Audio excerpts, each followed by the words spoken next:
Hello, Pathfinders. Welcome back to Light the Path podcast. I'm your host, Deborah the Queen, and I am so thankful that you are here today. And you are going to absolutely love this conversation that we are about to have. I have a special guest here, and I got to tell y'all the name of this podcast first.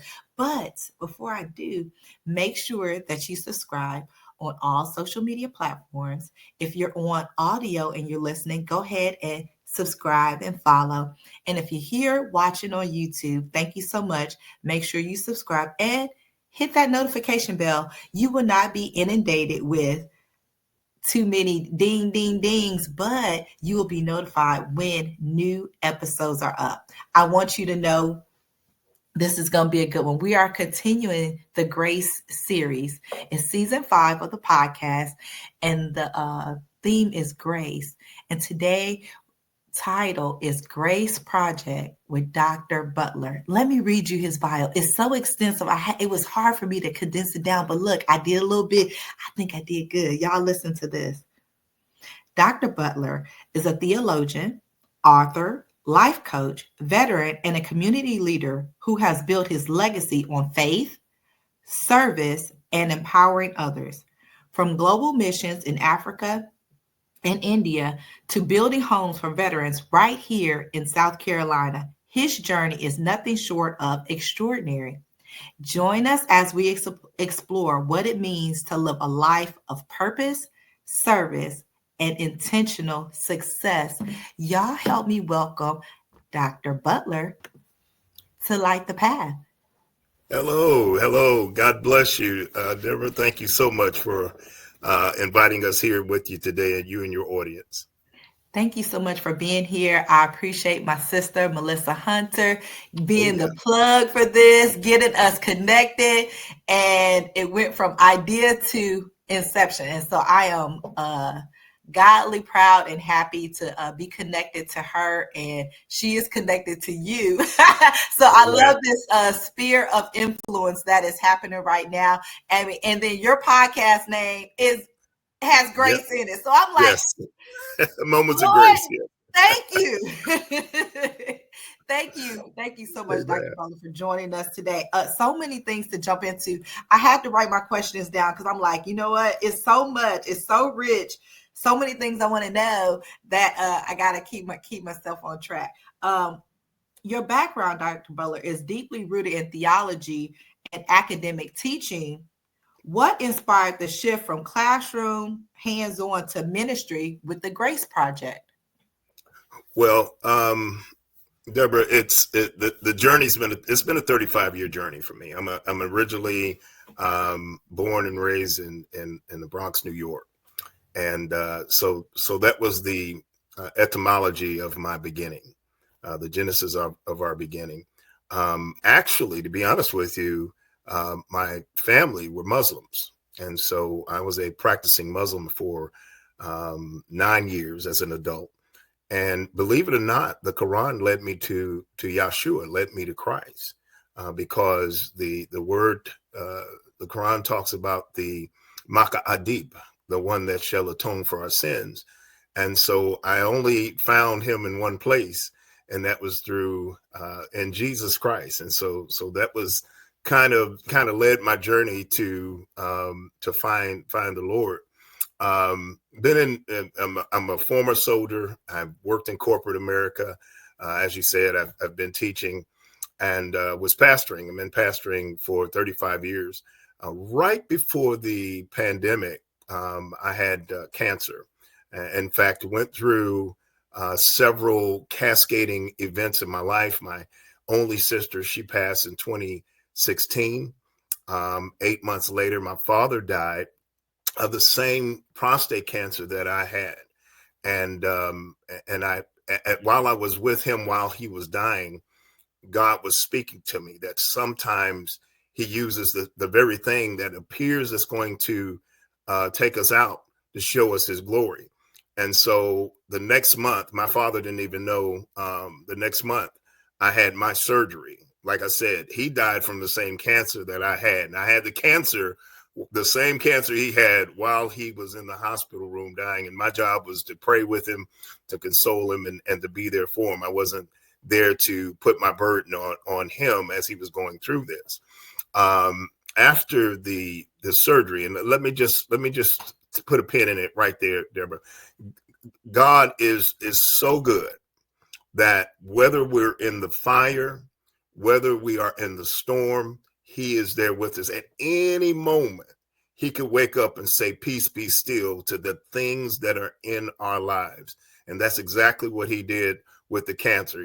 Peace be still. That storm, because keep in mind, the enemy is trying to tell me, hey, this is going to take you. I took your father out a month ago, and mine was very, very aggressive. It was so aggressive that when me and my wife came to the doctor, the doctor said, I've never seen people act like this when I gave them that they had cancer.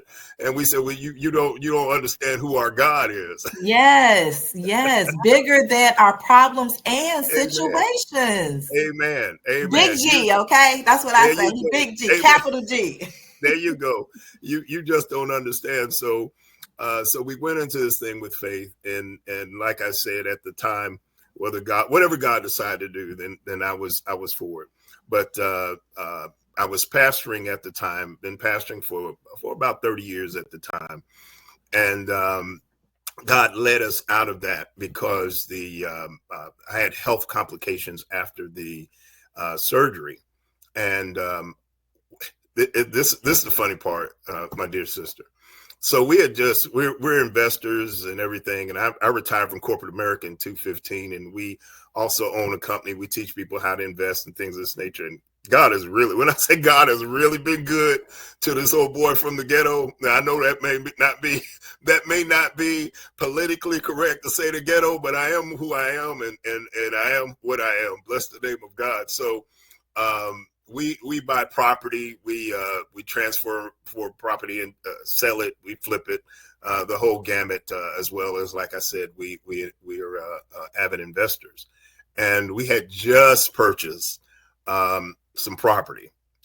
Some of the property we purchased was unapproved, and so I was in my prayer time. I pray every morning at 4:00 and make sure I pray over my family before my daughter goes to school and my wife goes to work. And God told me to develop a program to give the property away. And I'm like, oh, say what, Lord?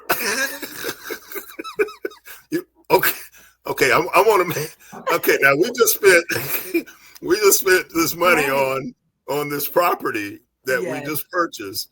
And the Lord said to give it away. And so I'm sitting here going through trepidation now, not about giving the property away, because, God is, like I said, God has really been good to us.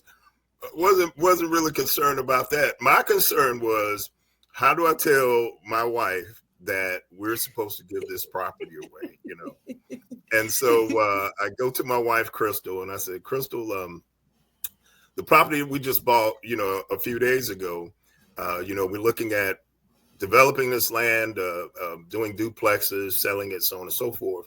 I said, the Lord said to give it away. And Deborah, thank God for my wife. She said, if that's what God said, then that's what we'll do. And so that was the birthing of the Grace Project. Yes. Come on, Sister Crystal, Lady Crystal. Amen. Come on. Amen. Say, do what God says do. And that is such a blessing to have that, because my second question is, so what are some of the biggest challenges that you face in building and sustaining the Grace Project? So our biggest challenge is, like any ministry, like any ministry that might be moving forward, is finances. I'm just being honest, it's finances. We don't receive any grants from the government. We don't have any entrepreneurs or any philanthropists that give. So it's all by the grace of people seeing the need. And so that's our biggest challenge, with whether we're buying a trailer and refurbishing it, or a house or whatever. And then I have to say also, some of the encouragement is there are people, believe it or not, Deborah, there are people that give us land and say, hey, I want to be part of this. I want to connect with this. I just want to make sure it goes to someone homeless. I want to make sure it goes to a veteran, whatever the case might be, because our ministry, now you and I officially call ourselves a ministry. I have to call ourselves a nonprofit, in other situations. But our ministry deals with veterans first. As I said earlier, I was a veteran and had went through a stint of homelessness myself after I got out of the military. And so that's where our heart is. So our veterans come first. If we don't have a homeless veteran an unhoused veteran, to put in a home, then we look for families that we might be able to assist.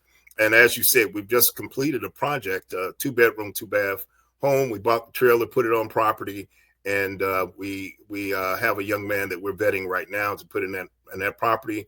Our next project is in Arkansas. And this is what God told me. I'm going to do it until I cannot do it any longer. He said, put 2 grace projects in each state in continental U.S. And so that's our job. So that's why we have such a 700-mile difference between South Carolina and Arkansas. And so we're just kind of setting up where we go. Our next project is going to be right back here in South Carolina and around the Clemson area. And then we'll go back to Arkansas, and then we're moving to Georgia and Florida and going from there. So good. Just letting God lead the way on this. I mean, that's a beautiful thing. How do you stay grounded in faith through these different obstacles, especially with capital being the main thing? And that's the main thing that keeps this thing moving. How do you stay grounded? And like I said, one thing is the prayer life, but God is so faithful. I want your audience to understand how faithful our God is. And I'm not going to tell you there are not those days when I'm not going to give up. So that's out of the question. There's never any second thought about giving up. The down moments when we may not hit our mark for the month or things of that nature, it has never failed. And it's only happened about 2 or 3 times in the last 5 years. Since the inception of the Grace Project, is that I'm down for a moment, and then someone will call me and say, hey, I was reading an article, I was watching a podcast, I came across what you're doing on Facebook, and I want to send you $1,000 check. Or I'm sorry for stumbling because I get emotional when I'm talking about this, because this is our passion, our life. I was in the city hall where one of our properties are, and I was paying for the property and kind of down, feeling kind of down because, again, like I said, we were struggling. I pray and wish me and my family could just do it all financially. And as I was praying for this property, I had a young man to call me, and I mean, I was down. I was down, Deborah. I can't express to you. Not my faith was shaking, not I'm getting ready to walk away, just kind of down, because we have a project, we have budgets, all of that we have to meet, and just didn't see how it was going to be met. And I paid on the property for the Grace Project here in South Carolina. When I walked out, I met a young man, and he called me out of the blue. He called me. He said, Dr. Butler, I don't know if you remember me. I'm so-and-so. I said, yeah, brother. Well, definitely. How you doing? How's your family doing? He said, everything is going well. He said, I was, now he's a Mormon. Let me state this. He's a Mormon. So he tells me, he says, I was going through my property because this guy is a multimillionaire. He owns probably 200 or 300 properties all over the country. He said, I was going through some of my property and you came on my mind. And I want to do what you're doing, but I don't have the time. Can I donate several pieces of property, and I'll send you where these properties are? You go on the map, and whichever property that you think you can use, you pick 2, and then we'll go from there. Tell me that is not God. Tell me that's not God. In fact, this brother was blessing us. He was blessing us, so I had to tell him I can't take any more property because I don't have the money to pay the taxes. But this is proof positive when his word says houses and lands that you didn't even build. Yes. That if you just stay grounded with what God has told you, if you focus on him, he is never failing. And so even in our valleys, even in the place of our valleys, God already has a rope thrown down and a way of escape for us. Absolutely. Absolutely. So you work closely with, vulnerable populations. What have you Yes. learned about humanity, about healing and hope through these relationships that you are building for the veterans, the people that are giving you money and property? What have you learned about humanity?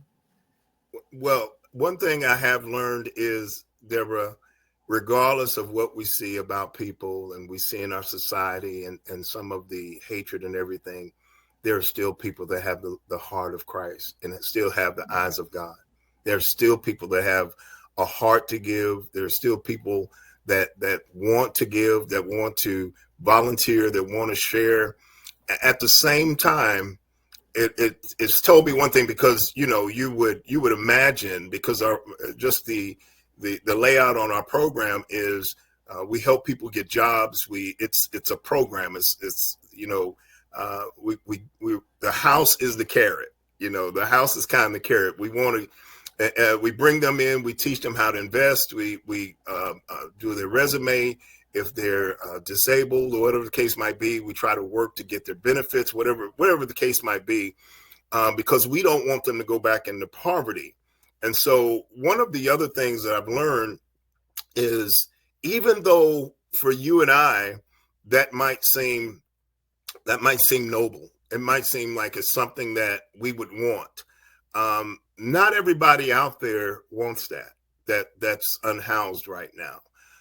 There are some people that have gotten used to where they are, and they're not willing to move. They're not. There's a certain freedom they may feel that they have. There's a certain kinsmanship they may have with other people that are unhoused. There is a community out there, believe it or not, that of people. And even though we're offering job and helping them with their benefits and a home and helping them get off of the streets, as we say, they're not. Some people don't want that at this season. This is not the season for them. And so one thing I've learned is, my experience was different than theirs. At the same time, what I see as what may be logical and may be beautiful and everything else, to them it's not what they want. So there are just certain people that's not what they want. There are a lot of people that do, but find and meet people where they are, love them where they are, help them where you can. Yeah, that's beautiful. I think that's the best way to go. And we let God do the heavy lifting, right? We Amen. offer it, we set it up. So how can people get involved? So I guess two questions with this. How do people get involved to help the Grace Project? But then two, who is the ideal candidate that would possibly be in one of these homes? Yeah. So so first of all, let me give you the ideal candidate. The ideal candidate is, and we use the standard that HUD uses, someone that's been unhoused for over 30 days, either in a shelter or in conditions that are not livable for humans and for human living. And that might be someone with a house that they're even in a house, but based on the disrepair of the home, that it may be falling in, might have a hole in the roof, it may have been condemned. They are considered homeless to us. They're considered unhoused or unsheltered to us. And that has gone on for more than 30 days. And it may be a family. We have one young lady that we were working with that was living in her car, her and her 3 kids living in the car. And so those are perfect candidates. You see people that are maybe outside a store or something. If we can help them, they will. But sometimes, like I said, some of our brothers and sisters are in a community and just not at that point. The other thing about our program is, and this is the beautiful part of our program, whether it's a 2-bedroom home or a 3-bedroom home, once we work with them, get them where they can start paying their way, it's $400 a month. That's it. We're just trying to recoup what has been paid into the house and maybe try to add something onto the next project. Beyond the 3-bedroom, it's $600. So it's very, very inexpensive. Also, after 10 years, they pay nothing else. The structure is theirs after 10 years, but this is the caveat, because we are a land trust, and being a land trust, I don't know if some of your audience, I'm sure, knows what a land trust is. I'll explain it very quickly. So a land trust is our organization will always own the actual property, the land. We may not own the building, but we own the land, and there's a few reasons why we do that. First of all, if after 30 years, because we want to stay connected with these people for 30 years, because after 10 years, they no longer have to pay for the home. They may want to sell the home. Well, they cannot sell the home unless the board comes and say they can, but our program is a 30-year program. So they pay for it in 10 years. And this is our thought process behind that. We want not just to create financial literacy for this generation. We want it to be a legacy. And so we want to make sure that family, whoever gets this home, that their family, their children, grandchildren have an opportunity to continue in this home for the next, like I said, for at least 30 years that they're in our program. And so that's kind of the etymology, because the structure of our program and the thought process behind us still owning the land, maybe not the structure, is when they are ready to sell it, because land price constantly goes up, property is always appreciating. So if the property is $10,000 today, it might be 30 years from now, it might be $30,000. The structure itself, the house itself, may be 120,000, or maybe 50,000. We'll just say 50,000. Well, now they're just selling the structure. They don't have to worry about coming up with $70,000 if now the property is 20,000. So it keeps it as low as possible for the next generation to come in, and the next people to come in and buy the home while we still retain the land.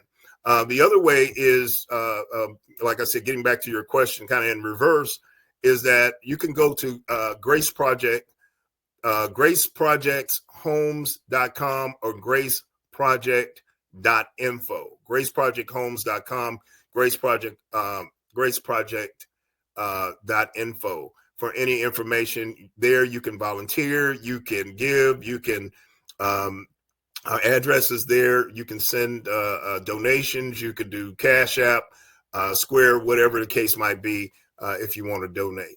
That's it right there, graceproject.info. Thank you so much. And so that's kind of the who qualifies, and everybody can qualify to give and volunteer. Yes, absolutely. So the next project will be in Arkansas. So do you get local people to help you, or do you have the South Carolina folks go up and help with that as well? No, so we have, in fact, God has already spoken to us about that.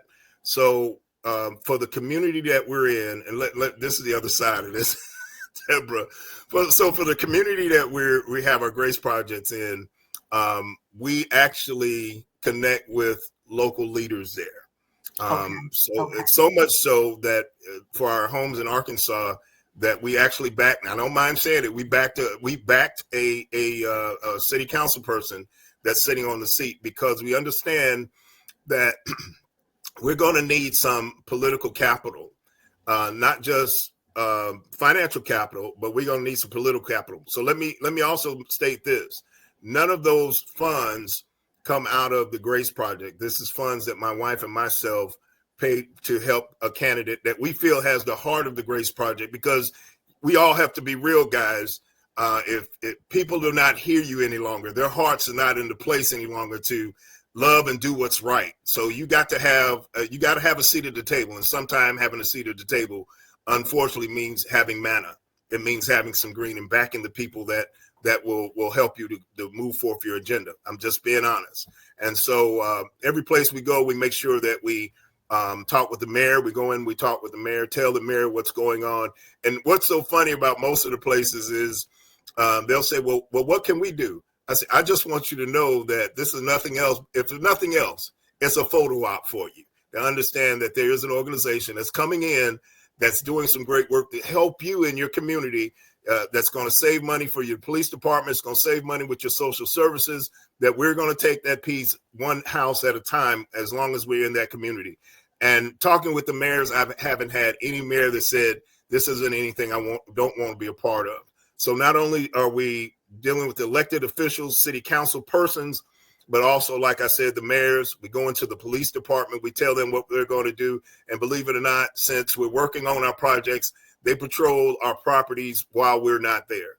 And so we just want to make it community based. We want to make sure if our house is in a community, we know our neighbors. I get out, I walk through the neighborhood, I introduce myself, what we're doing, and let people know, who we are and what we're doing. So for whatever community we're in, we want to make sure we are fellowship partners with that community, from the political also to the churches and also to the people that are in that surrounding area. Yeah, I think that's beautiful. And I love your candidness about it, because let's be honest, right? Money also makes some moves happen, right? So God gives us the money, the resources. We know he's the source, right? He's the source. He gives us those resources to be able to make things happen. And that is also, in my opinion, I mean, y'all come for me in the comments if y'all want to, but this is also marketplace ministry, right? So now you let it, maybe a possible mayor who is maybe not a believer saying, you know what, this is what, maybe somebody has run into a Christian that may have not exemplified the attributes of Christ, right? And they're like, you know what, this Christian organization, nonprofit is doing this, and it sheds another light, the light of the Lord, right? And so I really love what y'all doing. That's why I absolutely, when I came to the program, Melissa invited me to, I came to the program and I was like, I love what they're doing. This is beautiful, because my dad is a veteran, and so my brother is a veteran, my daughter is a veteran. So I'm like, you never know what situation you will be in or somebody close to you. So it's very beautiful what you all are doing. And I just had to have you come on here to talk about it, for people to get more information, to know what's going on. But I would be remiss not to talk about your latest book before I let you go. The Grace Project, we love that. We love what's going on with that. But I do want to switch gears just a little bit before we leave, because I have the book here. Queen or Concubine, SEX, Marriage and Relationships. I mean, and this is a beautiful cover. You too, y'all get to see this beautiful cover. Tell me about this. I haven't read it yet. Melissa was so gracious to purchase it from you for me. Tell me a little bit about this. Where did this idea come from? And then how people can get it. Okay, sure enough. Well, my PhD is in psychology. I'm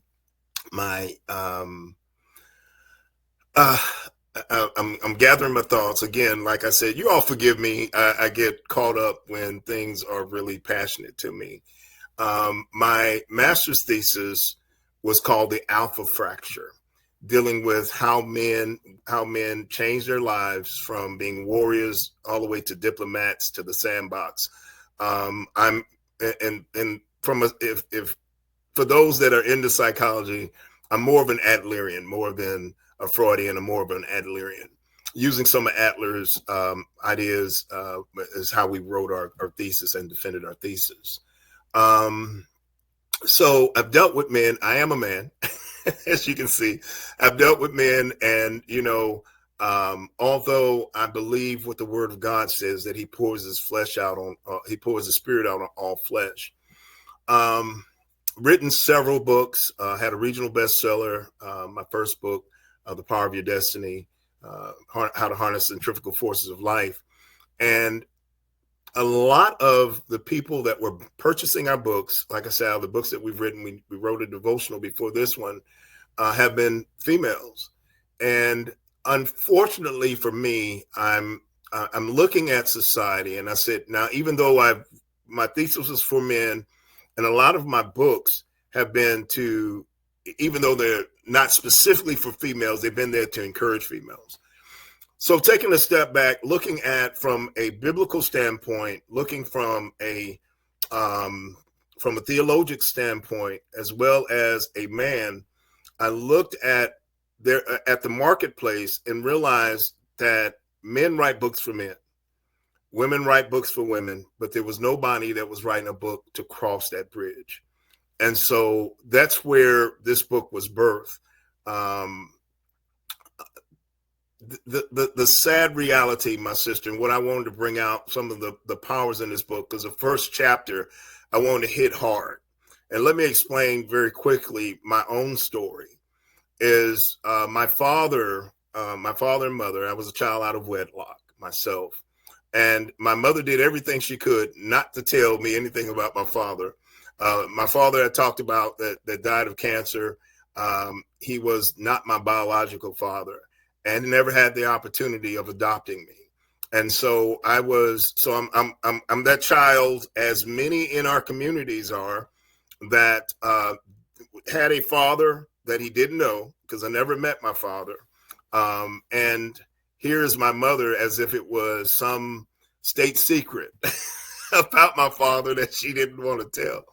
And so it became personal to me. So Queen of Concubine, being worthy of your crown, became personal to me because I looked at the totality of our society, 75 million abortions since 1973.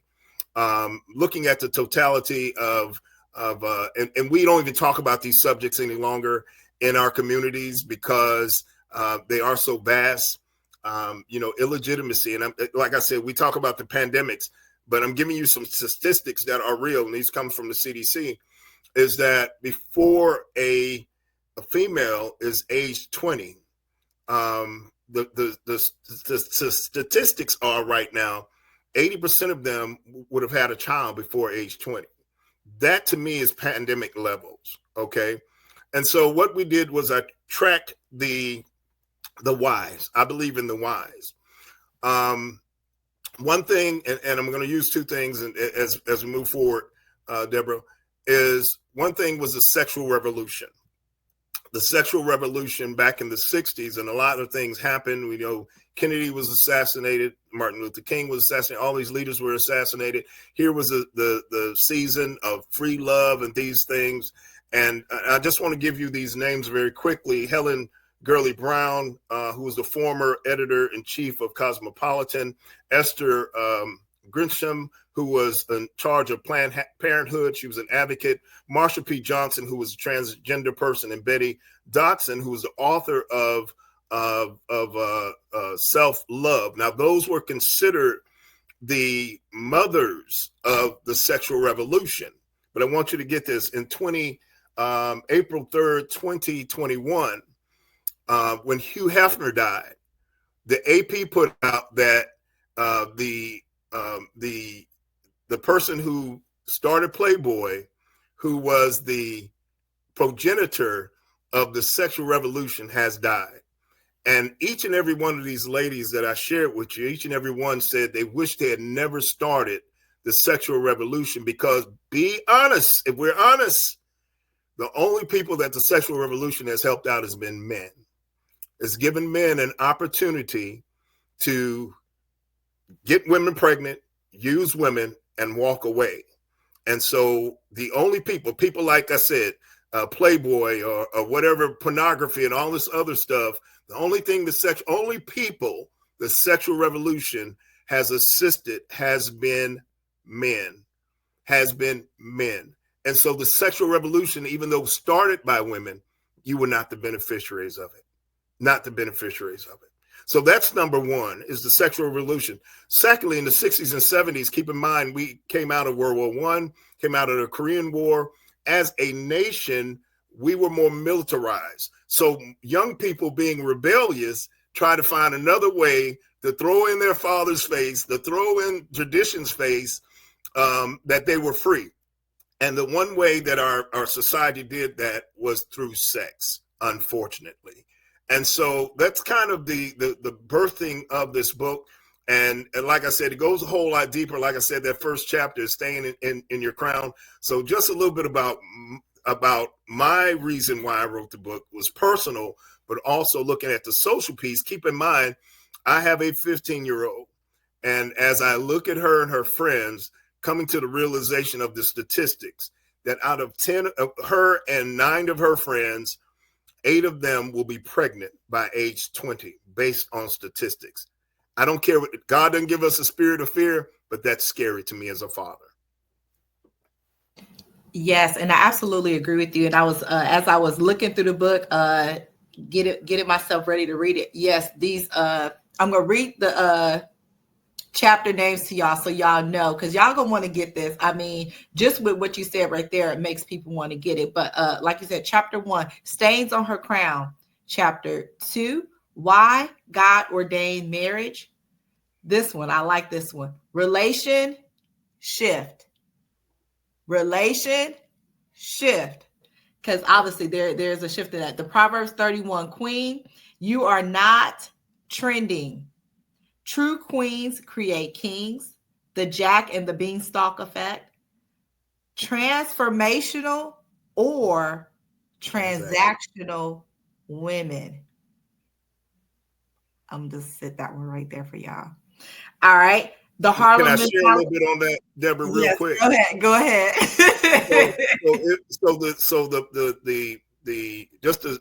The high summary of that is queens are transformational.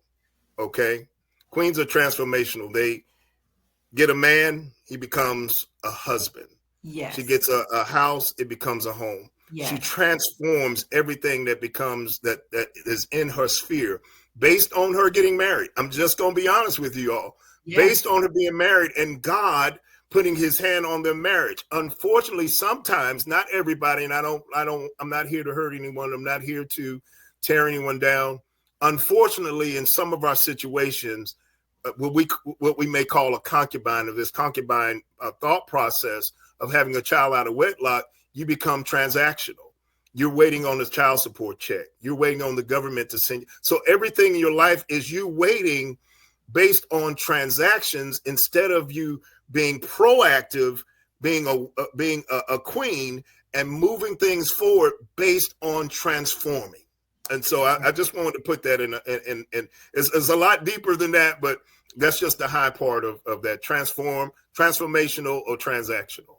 Mm-hmm. See, so I know y'all want to get this book. I'm gonna let y'all know how to get it in just a second. The Harlem mentality, why he took the knee, and wardens of wisdom. I mean, this is gonna be such a good read. I hope and pray that this weekend I can dig into it. It's not too long, but it's I can already tell just by reading the forwards and reading the table of contents. I'm like, oh, this is gonna be impactful. I need time to just sit with it. So Dr. Butler, I appreciate your time. Let everybody know where they can also get the book, and I can put that on the screen as well. Wonderful. Thank you so much. You can get the book at 2 places. Well, she put the Grace Project on there. You can actually get the book on our website. If you get it there, which I prefer that you get it there, 100% of those proceeds will go to the Grace Project after administrative fees. Or you can go to our website, which will tell you everything we're doing, our podcast, books that's coming up, where our itinerary preaching, whatever the case might be. And that is drajrbutler.com. drajrbutler.com. www.drajrbutler.com. And you can go on our bookstore. We have other authors in the bookstore. We have other items in there. We have shirts from our podcast and just a host of things. And I'm going to be honest with you. All right. Now, some of those proceeds will go to the Grace Project, but that's my money. All right. So you will guide yourself accordingly, okay? Yes. Well, I prefer you go to the Grace Project, but if you just go to our website and you're just trying to see what we're doing, you can purchase the book right there. And like I said, of course, proceeds are going there because we give to the Grace Project ourselves. We're partners to ourselves, but just a little levity in that, my sister. Yes. Well, Dr. Butler, thank you so much for your time and your attention to this matter. I can't wait. We got to do this again. We might need to create us a series, okay, and get this thing rolling. But I love everything you're doing. I can't wait to see how I can inject myself to be able to help out, since I'm also here in the Carolinas. But Pathfinders, remember that sharing our story is not only empowering, it can help light the path.